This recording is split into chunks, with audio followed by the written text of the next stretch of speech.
नमस्कार दोस्तों, ज्योतिष ज्ञान केंद्र में आपका स्वागत है। आज मैं आपके सामने ज्योतिष की एक बहुत ही सिंपल टेक्निक रखने जा रहा हूँ, जिसको अगर आप समझ लेते हैं, तो आप जो है अपनी लाइफ की बहुत सारी प्रेडिक्शंस बहुत ही ईज़िली कर सकते हैं। इन प्रेडिक्शन का जो एक्यूरेसी रेट है, वो हमेशा 90 टू 95% रहता है। देखिए, अगर ये टेक्निक अगर अपनी कुंडली पे लगाते हैं, तो आप जो है अपने हेल्थ के बारे में जान सकते हैं कि आपकी हेल्थ अच्छी रहेगी या खराब रहेगी। आप अपनी कुंडली में ये देख सकते हैं कि आप जो है कितना पैसा कमाएँगे। आप ये भी देख सकते हैं कि आपका खर्च होगा ज़्यादा या आपकी बचत ज़्यादा होगी। आप ये भी जान सकते हैं कि आप जो है अपने जीवन में जॉब करेंगे या आप बिज़नेस करेंगे। आप ये भी देख सकते हैं इस टेक्निक से कि आपकी इच्छा पूर्ति इस जीवन में कितनी होगी, क्या आपकी जो है सारी इच्छाएँ पूरी होंगी या नहीं? और आप ये भी देख सकते हैं कि आपकी कुंडली में आपको कितना सुख मिलेगा। देखिए, ज्योतिष में ये टेक्निक काम किस तरह से करती है। देखिए, अगर मैं एसएवी की बात करूं, जिसे हम सर्वाष्टक अष्टक वर्क भी कहते हैं, तो इसमें जो है हम 7 ग्रह राहु और केतु को छोड़कर 7 ग्रह लेते हैं और एक लगन लेते हैं। फिर इन 7 ग्रह और लगन को जो है हर राशि में पॉइंट्स मिलते हैं। वो कैसे मिलते हैं? देखिए, जैसे मैंने हर राशि में कुछ पॉइंट्स लिखे हुए हैं। मैंने जो है वृश्चिक राशि में 30 पॉइंट्स लिखे हुए हैं, धनु राशि में 31 पॉइंट लिखे हुए हैं, मकर राशि में 32 पॉइंट लिखे हैं। इस तरह से मैंने कुछ पॉइंट्स लिखे हुए हैं 12 की 12 राशियों में। ये पॉइंट्स इनको मिले कैसे? तो मैं अगर वृश्चिक राशि की बात करूं, तो जो वृश्चिक राशि को जो है वो सूर्य वृश्चिक राशि में अगर सूर्य को जो है 3 पॉइंट्स मिले हैं, वो किसके रेफरेंस में मिले हैं? वो आपको इनके जो है 7 ग्रह, जो 7 ग्रह होंगे और एक लगन के रेफरेंस पॉइंट से मिले हैं। तो जो है मतलब कि इसको 8 में से जो है वो 3 पॉइंट मिले हैं। इसी तरह जो है चंद्रमा को जो भी जो है 8 में से 5 पॉइंट मिले हैं, बुध को 8 में से 6 पॉइंट मिले हैं, मार्स को भी जो है मंगल को भी 8 में से 6 5 पॉइंट मिले हैं, जुपिटर को 8 में से 4 और वीनस को 8 में से 6 और शनि को 8 में से 1। ठीक है?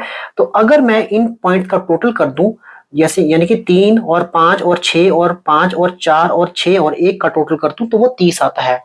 इस तरह जो है हर राशि जो है हर ग्रह को जो मैंने आपको 8 रेफरेंस पॉइंट बताए उसमें पॉइंट्स देती हैं, तो ये एक टोटल बन जाता है। ठीक है? तो जैसे मान आप देख सकते हैं कि आपको वृश्चिक राशि में 30 पॉइंट्स मिले हैं। इसी तरह अगर मैं 12 राशियों का पूरा टोटल बनाऊं, तो वो 337 बनता है। 337 से ज्यादा पॉइंट्स 337 जो होता है वो टोटल पॉइंट होता है, उससे ज्यादा पॉइंट्स नहीं मिल सकते हैं। और अगर मैं इस 337 को अगर मैं 12 के साथ, यानी कि 12 घर हैं, 12 राशियां हैं, डिवाइड करूं, तो मेरे पास एक एवरेज स्कोर बन के आता है, वो होता है 28। यानी कि किसी भी घर में अगर आपको 28 स्कोर मिलता है, 28 पॉइंट्स मिलते हैं, तो वो अच्छा माना जाता है। सिर्फ और सिर्फ 6, 8 और 12 घर को छोड़कर 6, 8, 12 जो घर हैं, उसमें आपके 28 से कम स्कोर होने चाहिए, वो अच्छा माना जाता है। बाकी के घर में जो है 28 होने चाहिए और 28 से ज्यादा होने चाहिए, तो वो शुभ माना जाता है। अगर 6, 8, 12 में अगर 28 होंगे और 28 से ज्यादा होंगे, तो वो शुभ नहीं माना जाता है। तो आपको इन चीजों का ध्यान रखना है। देखिए, ये चार्ट बनाना थोड़ा सा कॉम्प्लेक्स होता है, तो मैं आपको यही सजेस्ट करूंगा कि आप जो है किसी भी ऐप में जाएं, अपनी डिटेल्स फिल करें और वहां पर जो है SAV यानी कि समुदाय अष्टक वर्ग का जो है आपको चार्ट बना बनाया मिल जाएगा। वहां से जो है अपनी आप कुंडली का पूरा एनालिसिस कर सकते हैं। तो आपको इसको स्टडी कैसे करना है, चलिए वो मैं आपको आगे बताता हूँ। तो सबसे पहले हम बात करते हैं हेल्थ की। तो हेल्थ का जो है आपको इस कुंडली में किस तरह से लगाना है, किस तरह से आपको स्टडी करना है। देखिए, हेल्थ के लिए हमें हमेशा 2 हाउस को कंपैरिजन करना पड़ता है। तो वो जो है सबसे पहले आपको पहले हाउस को देखना पड़ता है और 6th हाउस को देखना पड़ता है। अगर आपकी कुंडली में जो है पहले हाउस का स्कोर 28 से ज्यादा है, तो वो अच्छा है। देखिए, जैसे इसमें 30 मिला हुआ है। और जो आपका 6th हाउस का स्कोर है वो आपका 28 से कम है और फर्स्ट हाउस के स्कोर से कम है, तो आपकी हेल्थ जो है हमेशा अच्छी रहेगी। यानी कि आप ये कह सकते हैं, जो आपका पहले हाउस का जो स्कोर है वो हमेशा 6th हाउस से जो है ज्यादा होना चाहिए। क्यों? क्योंकि जो फर्स्ट हाउस होता है वो आपका खुद का हाउस होता है, वो सेल्फ का हाउस होता है, वो आपकी इम्यूनिटी को दिखाता है, वो आपकी विटेलिटी को दिखाता है। ठीक है? आपकी हेल्थ कैसी रहेगी वो आप आपकी फर्स्ट हाउस से ही जज होती है। और जो आपका सिक्स्थ हाउस होता है वो रोग, ऋण, रिपु का हाउस होता है। तो इन जब 2 हाउस का कंपैरिजन होता है तो हमेशा फर्स्ट हाउस का स्कोर ज़्यादा होना चाहिए। मिनिमम जो स्कोर है वो 28 से ज़्यादा होना चाहिए। उसके बाद आपको क्या देखना है अपने पैसे के लिए कि आप कितना जो है जीवन में धन कमाएँगे, उसमें आपको जो है सेकंड हाउस, 10th हाउस और 11th हाउस को देखना है। देखिए सेकंड हाउस, 10th हाउस और 11th हाउस में ये जो 3 घर हैं, इनमें अगर किसी भी 2 घर में 28 से ज़्यादा स्कोर होता है, तो इसका मतलब ये हुआ कि आपके जीवन में जो है, वो पैसे की कभी क कमी नहीं होने वाली है। तो आप इस कुंडली में देख सकते हैं, जो सेकंड हाउस का स्कोर है और 11th हाउस का स्कोर है, वो 31 है और 36 है।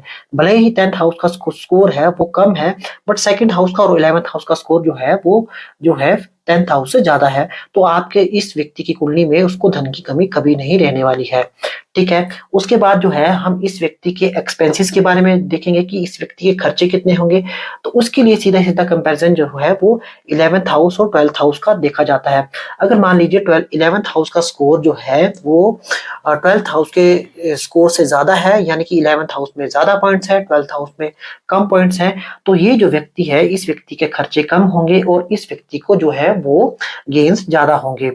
ठीक है? ये कंपैरिज़न हो जाएगा। अब आपको देखना है कि आपको जीवन में क्या करना है, जॉब करना है या बिज़नेस करना है? कि व्यक्ति वो जॉब करेगा या बिज़नेस करेगा? इसके लिए जो है आपको 2 घर का जो है कंपैरिज़न करना पड़ेगा, वो है आपका 6th हाउस और वो है आपका 7th हाउस। देखिए जैसे साफ देखने को मिल रहा है, ये जो व्यक्ति है इसका 6th हाउस का स्कोर ज़्यादा है, 7th हाउस का स्कोर कम है। तो ये जो व्यक्ति है अपनी लाइफ़ में जॉब को ज़्यादा प्रेफ़रेंस देगा, कोई भी अगर जो ये जॉब करता है तो वो ज़्यादा सक्सेसफुल होगा।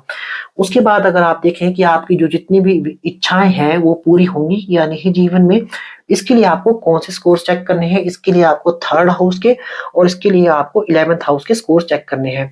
देखिए अगर 3rd हाउस जो होता है वो आपका इच्छाओं का घर होता है और इच्छा की पूर्ति का भाव जो होता है वो आपका 11th हाउस होता है। अगर 3rd हाउस का जो स्कोर है वो 11th हाउस से कम है, तो आपकी इच्छाएँ हमेशा जो हैं, जो आपने जो सोचा हुआ होता है, वो हमेशा आपको मिलता है और आपकी इच्छा जो है इस जीवन में पूरी होती ही है। जैसे आप देख सकते हैं यहाँ 32 है, यहाँ 36 है। तो इस व्यक्ति की जो इच्छाएँ हैं, वो इस जीवन में पूरी होंगी ही होंगी। अब आप कुछ और भी चेक कर सकते हैं। मान लीजिए आप ये देखना चाहते हैं कि मेरे जीवन में सुख कितना है, तो आप जो है वो 4th हाउस और 10th हाउस का कंपैरिज़न देख सकते हैं। मान लीजिए अगर आपकी कुंडली में 4th हाउस का स्कोर ज़्यादा है और 10th हाउस का स्कोर कम है, तो उस व्यक्ति को जो है सुख ज़्यादा मिलेगा, स्ट्रगल कम करना पड़ेगा। पर इस व्यक्ति की कुंडली में देख रहे हैं आप कि इसको उतना ही स्ट्रगल करना पड़ेगा, उतना ही उसको सुख प्राप्त होगा। अब आप ये भी देख सकते हैं कि आपकी लाइफ में जो आपकी मान लीजिए अगर शादी होती है को तो ज़्यादा डोमिनेटिंग कौन रहेगा? तो उसके लिए आपको 1st हाउस का स्कोर और 7th हाउस का स्कोर कंपैरिज़न करना पड़ेगा। तो आप देख सकते हैं 1st हाउस आप खुद होते हैं, 7th हाउस आपका लाइफ पार्टनर होता है। तो इसलिए देख सकते हैं 1st हाउस का स्कोर जो 30 है और 7th हाउस का स्कोर जो है वो 24 है। तो ऑब्वियस सी बात है ये व्यक्ति जो है अपनी लाइफ में, अपने लाइफ पार्टनर में ज़्यादा डोमिनेंट होगा। इससे एक चीज़ और भी पता चलती है कि ये जो व्यक्ति है पब्लिक डोमेन में काफ़ी ज़्यादा जो है सक्सेसफुल पर्सन होगा।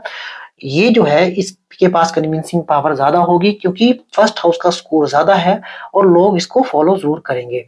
ठीक है? तो ये जो है मैंने आपको अष्टक वर्ग के कुछ जो है सिंपल टिप्स बताए हैं, कुछ सिंपल ट्रिक्स बताए हैं।